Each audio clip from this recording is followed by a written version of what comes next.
Boa noite, a paz do Senhor Jesus.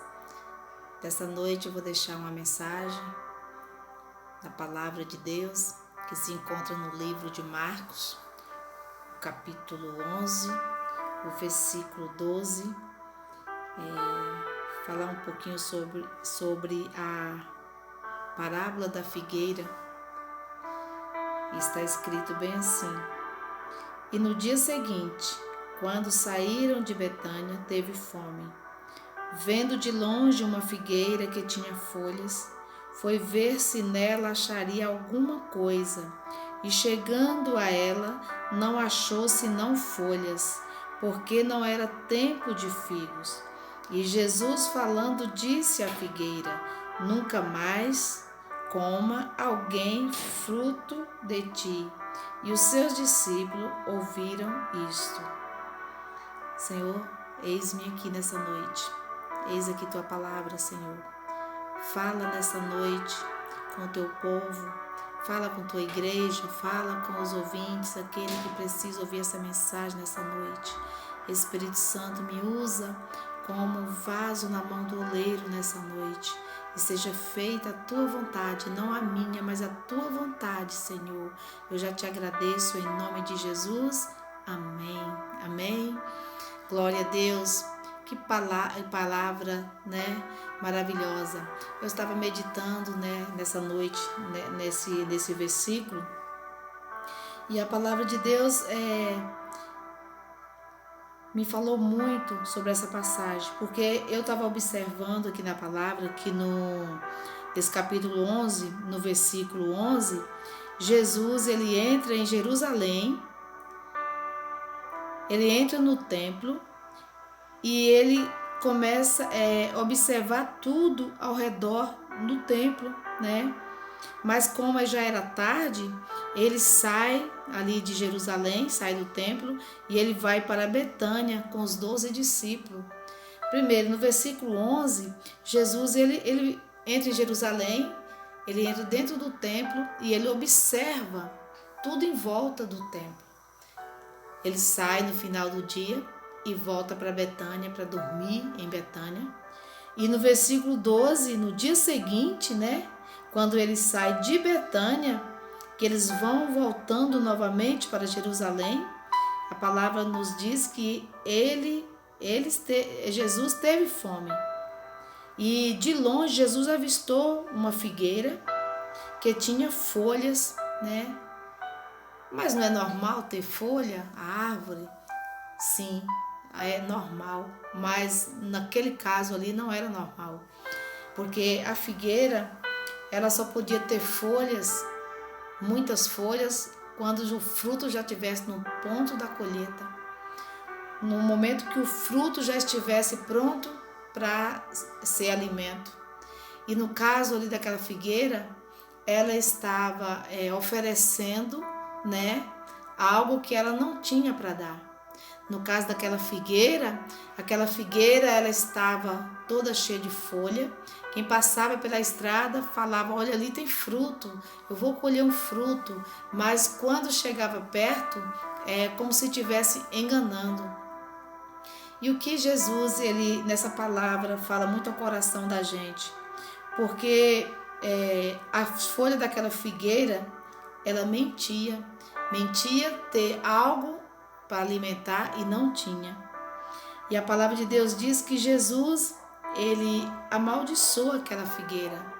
E ele fala para aquela figueira que nunca mais ninguém alimentaria dela. Os discípulos ouviram Jesus falar essa palavra, mas os discípulos não entenderam muito o que Jesus estava falando sobre aquela palavra.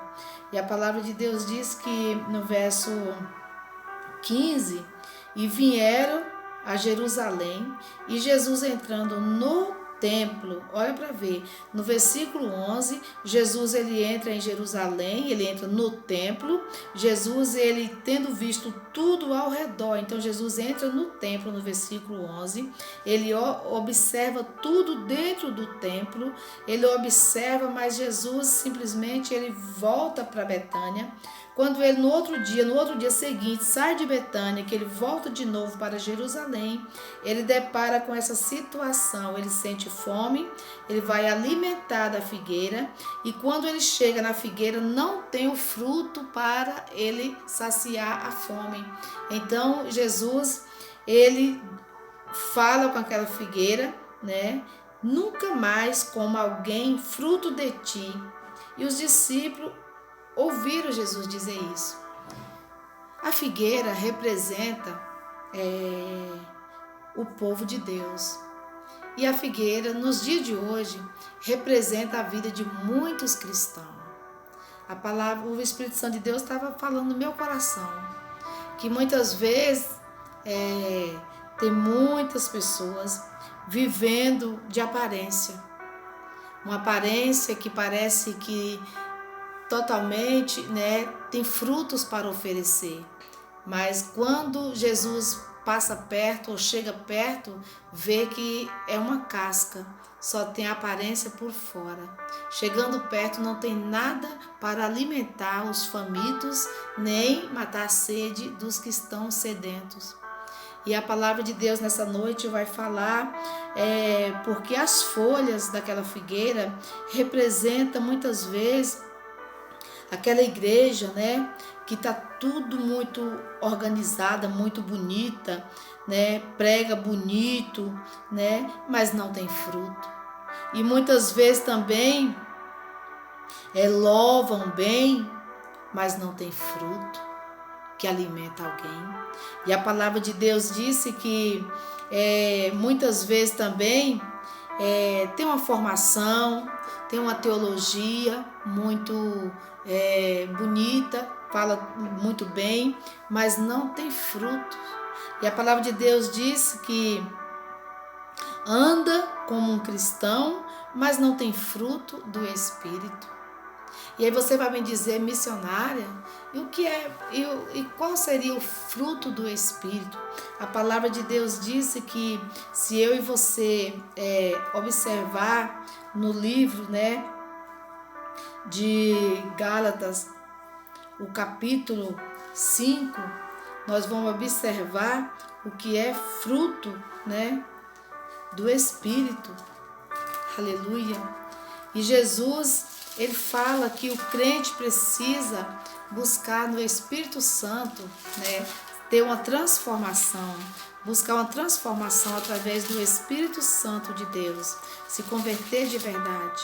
Muitas vezes faz uma obra superficial, muitas vezes faz uma obra de qualquer jeito, e achando que está fazendo a obra perfeita, mas a palavra de Deus muitas vezes está dizendo que não está. Ter frutos é quando alguém chega perto de mim ou de você e nós temos uma palavra para falar com aquela pessoa.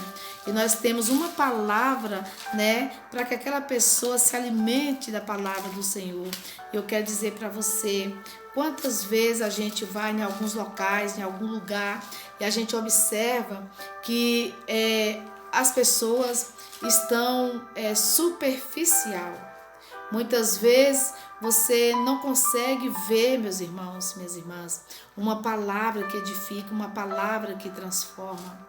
E a palavra de Deus vai dizer para mim e para você nessa noite que Jesus está sondando corações. Jesus também está sondando, além de Jesus estar sondando os corações, Jesus também está sondando muitos templos que está pregando em nome dele. Muitos templos que estão pregando em nome dele, mas não está vivendo a palavra. Quem passa perto fala assim, olha que igreja bonita, olha que igreja cheia, olha que igreja, eu quero ficar num local desse. Mas será que está tendo o alimento que as almas estão precisando?